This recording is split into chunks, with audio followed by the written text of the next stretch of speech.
I know Tennessee has stumbled a little bit recently, but for most of the year they've been in the top 10 in the AP 25, especially to their defense. What have you seen out of Tennessee watching them on film? Yeah, I've watched them all year, and they're really impressive. You know, they have a lot of depth. Now, Springer was out in the last game against Missouri with what was termed as a sprained ankle. I'm not sure what his status is because he's a very good player that comes off the bench for him, but, you know, a really big-time athlete. So, you know, he may or may not play. I have no idea. I think you know, Fulkerson and Pons up front are veteran guys that are really good players. You know, Pons is such a defensive stopper. You know, he's very good guarding his man. He's also a great shot blocker and plays incredibly hard. They're both good offensive players, and you know, Fulkerson leads them in scoring. Are really good. I mean, it's amazing. They have 7 guys on their team that are left-handed. It's like the all left-handed team I've ever heard of. You know, it's like a baseball team. They got so many lefties, I can't believe it. I think they start 4 lefties. You know, that being said, they're really talented. I think that Vescovi is a great shooter. You can't leave him open at all.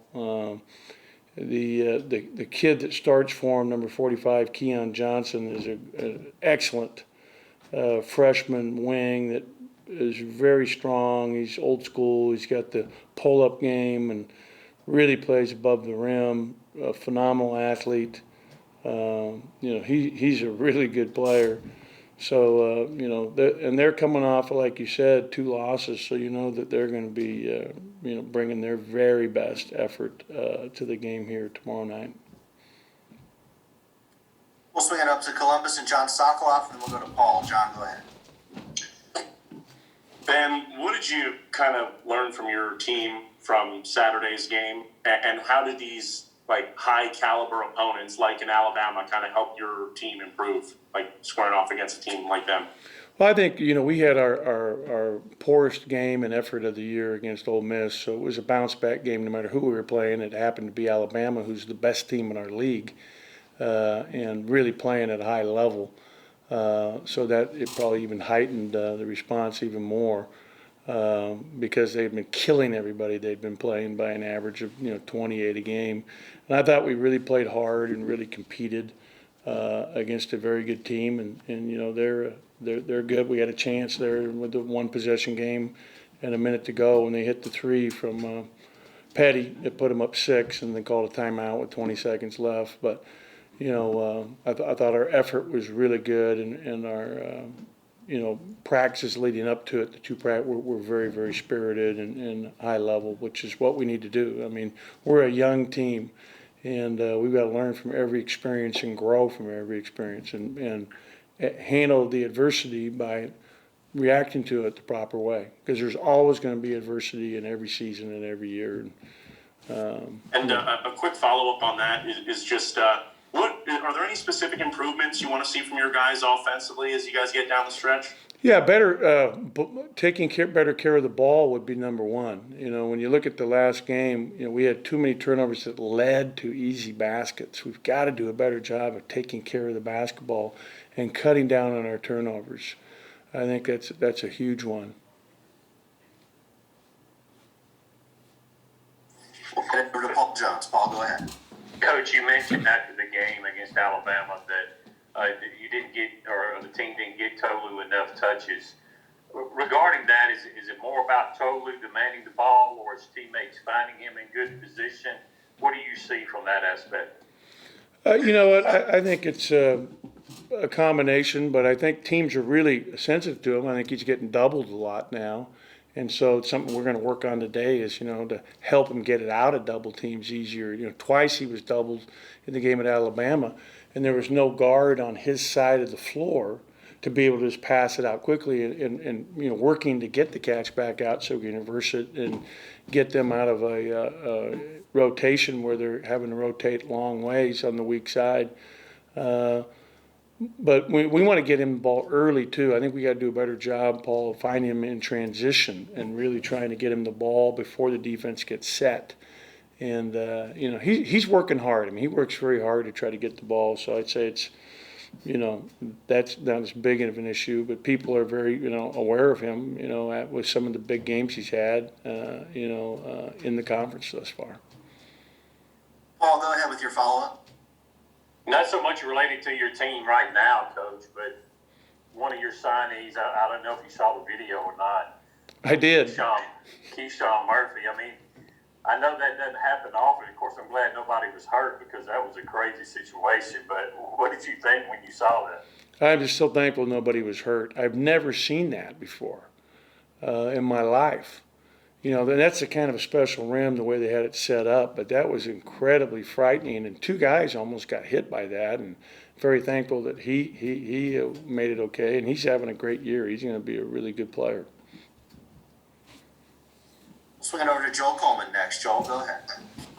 Ben, you mentioned it a little bit after the game at Alabama the other day, but Jalen, of course, only played 4 minutes, I think, at Alabama. Just looking into that a little bit, was that just a matchup deal where you just felt better with Cam out there playing defense, or is that something that just maybe an adjustment on how you might do things moving forward?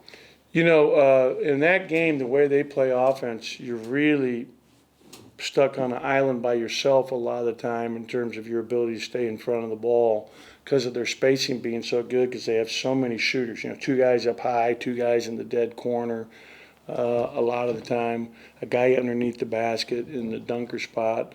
So it was more advantageous for us definitely to have Cam out there defensively than it was for Jalen. Swinging over to Robbie Falk. Robbie, go ahead. Hey, Coach, I know there's a lot of parity in this league, but this year it just seems like there's a lot of up and down play from just about everybody. There's going to be some off nights for a lot of teams. I just felt like this season has been tough to navigate for just about everybody, just for the COVID reasons and all that stuff. Mm-hmm. Have you seen a difference in that? Yeah, it's been a little more up and down for everybody when you look across the league in terms of some of the scores and, people that, have been really good and they'll have a really bad game and they'll come back and have a great game, and I can't explain why, but, definitely the whole season starting from the beginning has been odd because of COVID. We've had we've been really lucky as a conference in that only 6 games have been missed because of COVID in conference games. I think we played 48 of 54, if I'm not mistaken.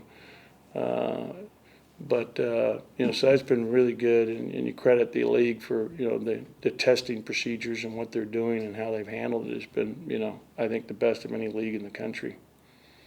From your standpoint, you have such a new team and young team in a lot of aspects. I mean, you turn the roster over pretty much. How would you explain how the first couple of months have gone for you with this particular roster and how they've handled, adjusting to new roles?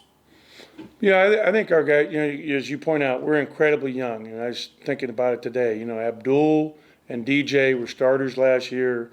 And Iverson played, about 12 minutes a game. After that, nobody on this year's team played a year ago.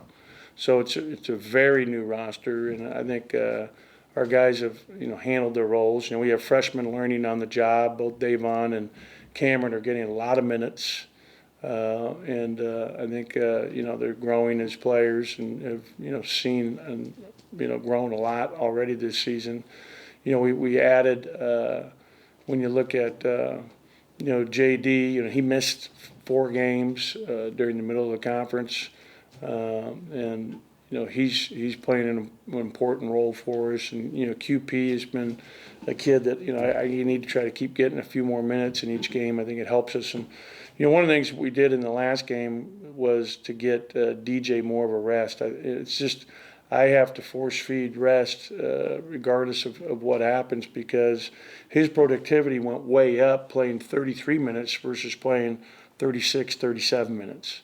And I have to continue to do that here these remaining 11 games of the regular season for him and for Iverson, and just get more minutes for Davon in there. And,